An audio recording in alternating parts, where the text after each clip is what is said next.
السلام علیکم ناظرین، الف اردو ٹی وی پر خوش آمدید۔ تو چلیے شروع کرتے ہیں۔ جب کبھی میں اپنے کسی دوست کی شادی میں جاتا تو وہ اور دوسرے شادی شدہ اور بے تکلف دوست مجھ سے یہ سوال ضرور کرتے، تم شادی کب کر رہے ہو؟ ہاتھ میں شادی کی لکیر ہی نہیں ہے تو بھلا شادی کیسے ہوگی؟ میں حسب معمول ہاتھ دکھا کر جواب دیتا، یار مراد خان کیا دنیا سے نامراد ہی جاؤ گے؟ کوئی دوست جملہ کستا، کچھ ایسا ہی لگتا ہے جب میں دنیا سے چل بسوں تو یار میرا جنازہ ذرا دھوم دھام سے اٹھانا۔ مراد خان، اللہ کی ذات سے مایوس نہ ہو، انشاءاللہ ایک دن تمہاری دلی مراد ضرور پوری ہوگی۔ وہ لوگ میرے دل رکھنے کے لیے تسلیاں دیتے، لیکن میں جانتا تھا کہ میری زندگی کے گپ اندھیروں میں کبھی شادی کا خوبصورت چاند طلوع نہیں ہوگا۔ میرے دل میں یہ خلش آخری سانس تک گڑی رہے گی۔ مجھے اپنے والدین پر سخت غصہ آتا تھا کہ انہوں نے آخر کیا سوچ کر میرا نام مراد خان رکھ دیا۔ یہ اچھا ہوتا کہ میرا نام نا مراد خان رکھ دیتے۔ جب میرے ایک دوست خوش نصیب خان نے مجھے اپنی شادی کی خوشخبری سنائی اور کارڈ دیا تو مجھے یقین نہیں آیا۔ وہ بہت خوش تھا، آخر کیوں نہ خوش ہوتا؟ برسوں کی کوشش، دوڑ دھوپ اور جد و جہد کے بعد اس کے صحرے کے پھول کھلے تھے۔ سرفراز، شجاع، نسیم، ناصر اور بختاور خان کی شادی پہلے ہو چکی تھی۔ اب خوش نصیب خان بھی ان میں شامل ہو گیا تھا، بس میں ہی اکیلا کنوارا رہ گیا تھا۔ 3 دن پہلے خوش نصیب خان کی شادی بڑی دھوم دھام اور روایتی انداز میں ہوئی تھی۔ تیسرے دن ان کا ولیمہ تھا۔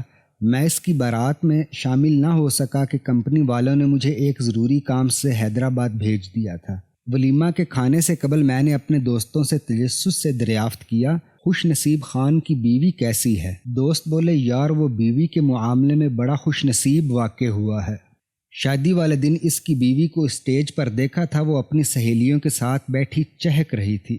شرم و حیا نام کو نہیں تھی، البتہ اس کے چہرے پر بیوٹی پارلر نے رنگ و روغن جو تھوپا ہوا تھا وہ 30,000 کا تھا۔ آج کل یہ روایت بن گئی ہے، بہرکیف سچ پوچھو تو اس پر بڑا رشک آیا۔ اب تم جتنا جلد ہو سکے شادی کر کے شادی شدہ کلب کے ممبر بن جاؤ۔ مراد بولا، سنا ہے جوڑے آسمانوں پر بنتے ہیں، لیکن ایسا لگتا ہے کہ شاید اللہ تعالیٰ نے میرا جوڑا بنایا ہی نہیں، اس لیے میں اب تک نامراد ہوں، لہٰذا تم لوگ میری شادی کی فکر مت کرو۔ اس کے ولیمے میں شرکت ضروری تھی۔ سرفراز نے مجھے بتایا تھا کہ خوش نصیب خان بڑے شاندار طریقے سے ولیمہ کر رہا ہے، تم ضرور آنا ورنہ وہ ناراض ہو جائے گا۔ اسٹیج پر اس کی بیوی گہرے میک اپ میں سہیلیوں کے ساتھ براجمان تھی، بڑی بے تکلفی سے گھل مل کر باتیں کر رہی تھی۔ کسی سہیلی کی کسی بات پر اس کا چہرہ سرخ ہو جاتا تھا اور وہ اس کو کوہنی مار دیتی تھی۔ اس کی بیوی کی اصلی جلد اور رنگت کیا ہے میک اپ سے پتہ نہیں چل رہا تھا، وہ ایک دم گوری گوری لگ رہی تھی۔ میں جس وقت بس سے اترا تو 9 بج رہے تھے۔ یہ علاقہ کسی دلہن کی افشاں بھری مانگ کی طرح نظر آیا۔ طاقتور برقی کمکموں کی تیز اور چکا چوند روشنیاں آنکھوں کو خیرہ کر رہی تھیں۔ ان روشنیوں کے باعث سڑک پر دن کا سا اجالا تھا۔ سڑک کے دونوں طرف شادی ہالوں کی تیز روشنیاں آرائشی محرابوں سے کسی نئی نویلی دلہن کی طرح جھانک رہی تھی۔ کوئی ایسا شادی حال دکھائی نہ دیتا تھا جس میں کوئی تقریب نہ ہو رہی ہو۔ مہمانوں کی آمد تھی، خواتین بھڑکیلے اور نمائشی ملبوسات میں ملبوس اور گہرے میک اپ جن میں ان کی خوبصورتی مضحکہ خیز لگ رہی تھی اور زیورات سے لدی پھندی حال میں داخل ہو رہی تھیں۔ ان پر کسی دلہن کا گمان ہوتا تھا، فضا مہک رہی تھی، چوڑیاں کھنک رہی تھیں، ان کی سبک خرامی میں رقص کا سا انداز تھا۔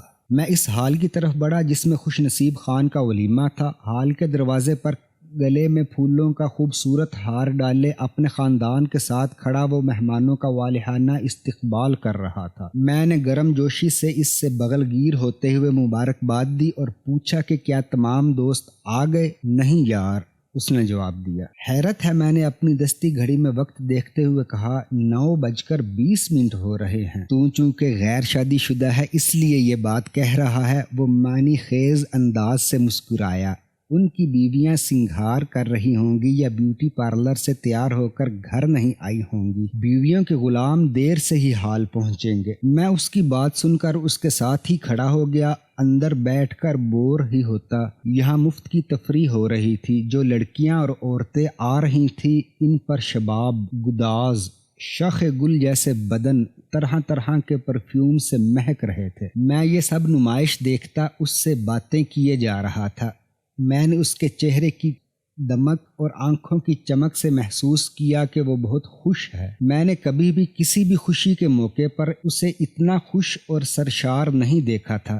سرشاری اور مسرت نے اسے پرکشش بنا دیا تھا کہ وہ اپنی عمر سے 10 برس کم دکھائی دے رہا تھا۔ ایسا لگتا تھا کہ جیسے اس کے نام کوئی لاٹری یا کسی بانڈ کا پہلا انعام نکل آیا ہو۔ شاید شادی بھی کسی لاٹری سے کم نہیں ہوتی ہے۔ میں نے قریب ہو کر اس کے کان میں سرگوشی کی، یار بھابی کیسی ہیں، پسند آئیں؟ اس نے بھی جواباً ہنس کر میرے کان میں سرگوشی کی۔ شادی کے بعد احساس ہوا کہ میں نے شادی کرنے میں بہت دیر کی۔ جتنا جلد ہو سکے شادی کر لو یار مراد خان۔ مراد بولا، تم بہت ہی اچھی طرح جانتے ہو میں نامرادی کے سمندر میں برسوں سے ہاتھ پیر مار رہا ہوں۔ ساحل مراد ہے کہ دور ہوتا جا رہا ہے۔ وہ کچھ کہنا چاہتا تھا یا مشورہ دینے کے موڈ میں تھا کہ گاڑیوں سے مہمان، مرد، لڑکیاں، عورتیں اور بچے سیڑھیاں چڑھ کر تیزی سے آ رہے تھے۔ اس نے کہا، کسی دن تم میرے گھر کھانے پر آؤ تو تمہاری بھابھی سے ملواؤں گا اور تم سے باتیں ہوں گی وہاں۔ اور ہاں، اسٹیج پر تمہاری بھابھی بیٹھی ہوئی ہے، ان کے درشن کر لو اور موبائل فون میں ان کی تصویریں اتار لو۔ میں نے اندر جا کر اسٹیج کی طرف دیکھا۔ خوش نصیب خان کی بیوی اسٹیج پر اپنی سہیلیوں کے ساتھ بیٹھی ہوئی تھی۔ اس کا اصل چہرہ میک اپ کی تہ میں چھپا ہوا تھا۔ میک اپ دلہن کی اصلی خوبصورتی کو چھپا دیتا ہے۔ میرے خیال میں عورت سے بڑا احمق کوئی نہیں جو صرف ایک رات حسین سے حسین تر بننے کے لیے ہزاروں کی رقم پانی کی طرح بہا دیتی ہے۔ اصل زیور تو شرم و حیا ہوتا ہے جو دلہن کو حقیقی معنوں میں حسین بناتا ہے۔ مجھے اس کی بیوی میں شرم و حیا نام کی کوئی چیز نظر نہیں آئی، حالانکہ وہ 2-3 دن کی دلہن تھی۔ وہ چہک رہی تھی، کہے مار کر ہنس رہی تھی، سرگوشیاں کر رہی تھی اور بہت ہی بے تکلفی سے باتیں کیے جا رہی تھی۔ بہرحال خوش نصیب خان کی زندگی میں خوش نصیبیوں کا در کھل گیا تھا۔ میں 36 برس کا ہو رہا تھا۔ میں مجرد کی زندگی گزارنے پر مجبور تھا۔ اس کی بڑی وجہ یہ تھی کہ اس دنیا میں اکیلا تھا۔ میرے والدین حیات تھے اور نہ ہی کوئی بہن بھائی۔ جو رشتہ دار تھے وہ اس لیے مجھ سے دور ہو گئے تھے کہ میں ان کی نظروں میں ایک معمولی آدمی تھا۔ میں کرائے کے فلیٹ میں رہائش پذیر تھا، ایک نجی فرم میں قلیل تنخواہ پر ملازم تھا۔ اس تنخواہ میں گزر بسر ہی بڑی مشکل سے ہو پاتی تھی تو میرا مستقبل کیسے بن سکتا تھا؟ میرے دوست اپنی بیویوں اور بچوں کے ساتھ آ رہے تھے، میں انہیں حسد اور رشک سے دیکھ رہا تھا۔ میری محرومیاں مجھے جذباتی بنا رہی تھی۔ ان کے دمکتے چہروں سے ایسا لگ رہا تھا جیسے وہ ایک خوشگوار ازدواجی زندگی گزار رہے ہیں۔ ان کے بچے بھی بڑے پیارے پیارے، خوبصورت اور گول مٹول تھے۔ ہر شخص کی نہ صرف خواہش بلکہ خواب اور تمنا ہوتی ہے جو دل میں پرورش پاتی ہے کہ اس کا اپنا ایک گھر ہو۔ میں بھی یہی تمنا کرتا رہتا تھا کہ میری بھی بیوی اور پیارے پیارے بچے ہوں۔ مجھے میرے ایک آدھ دوست نے شادی کے لیے لڑکیوں کی تصویری دکھانے کا وعدہ کیا جو شادی کے خواب دیکھ رہی تھیں۔ عمریں بیت رہی تھیں اور رشتے نہیں آ رہے تھے۔ میرے ان دوستوں کا خیال تھا کہ میری ان سے شادی ہو سکتی ہے، لیکن میں اس لیے تیار نہ ہو سکا کہ میرے پاس شادی کے لیے 400 روپے بھی نہ تھے۔ میں نے اب تک شادی کے لیے کوئی رقم پس انداز نہیں کی تھی، کہاں سے اور کیسے اور کیوں کرتا، کیونکہ میں ہر ماہ 200-300 روپے کا مقروض ہو جاتا تھا، جبکہ شادی کے لیے ہزاروں کی نہیں بلکہ لاکھوں کی رقم چاہیے تھی۔ شادی کے اخراجات میں روز بروز اضافہ ہوتا جا رہا تھا۔ شادی کو لڑکی اور لڑکے والے بھی جھوٹی شان دکھانے کے لیے خرچ کرنے لگتے تھے۔ میرے ایک دوست کا کہنا تھا کہ آج کل شادی نہایت مشکل اور بدکاری آسان ہوتی جا رہی ہے، اور اس میں کوئی مبالغہ نہ تھا۔ میری شادی اس صورت میں ممکن تھی کہ میں ڈکیت بن جاؤں اور کسی بینک میں ڈاکہ ماروں، لیکن یہ کام بھی تنہا سر انجام نہیں دے سکتا تھا کیونکہ میرا کوئی دوست نہیں تھا جو اس واردات میں ہر طرح ساتھ دے۔ بعض ڈاکوؤں نے تنے تنہا پستول پر بینک لوٹ لیا تھا۔ ریوالور اور پستول اور گن خریدنے کے لیے میرے پاس رقم نہیں تھی۔ سنا تھا کہ اسلحہ کرائے پر ملتا ہے، لیکن کہاں سے؟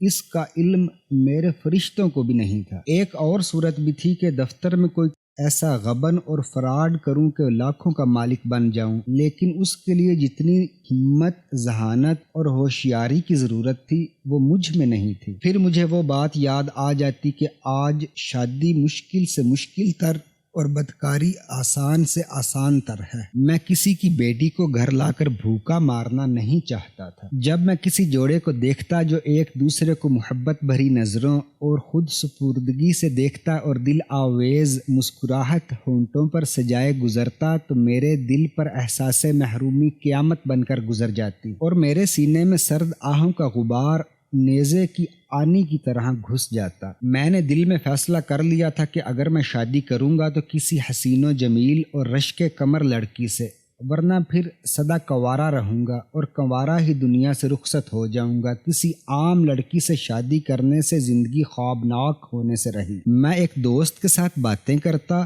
ان رنگین تتلیوں کو دیکھتا ہوا جو موبائل فون پر سیلفیاں بنا رہی تھی، حال کے ایک ایسے گوشے کی طرف چلا گیا جہاں دلہن براجمان تھی۔ اسٹیج پر ایک صوفے پر بیٹھی دلہن کو اس بار میں نے تنقیدی نظروں سے دیکھا۔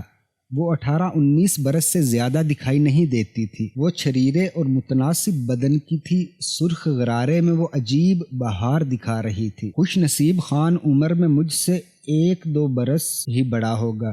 مجھے اس پر رشک آنے لگا کہ اس نے کتنا اونچا ہاتھ مارا ہے۔ اس عمر میں بھی اسے اتنی کم عمر حسین اور دلکش لڑکی مل گئی۔ عمروں کا اتنا فرق کیا لڑکی والوں کو نظر نہیں آیا؟ خوش نصیب خان کے گھر والے سلامت تھے، اس کی تنخواہ بہت اچھی تھی، جہاں وہ ملازمت کر رہا تھا وہاں سہولتیں اور مراعات بھی بہت تھیں۔ اس کے علاوہ سال میں 2 بونس بھی ملتے تھے۔ اس کے علاوہ ذاتی مکان اور ایک پرانی کار بھی تھی۔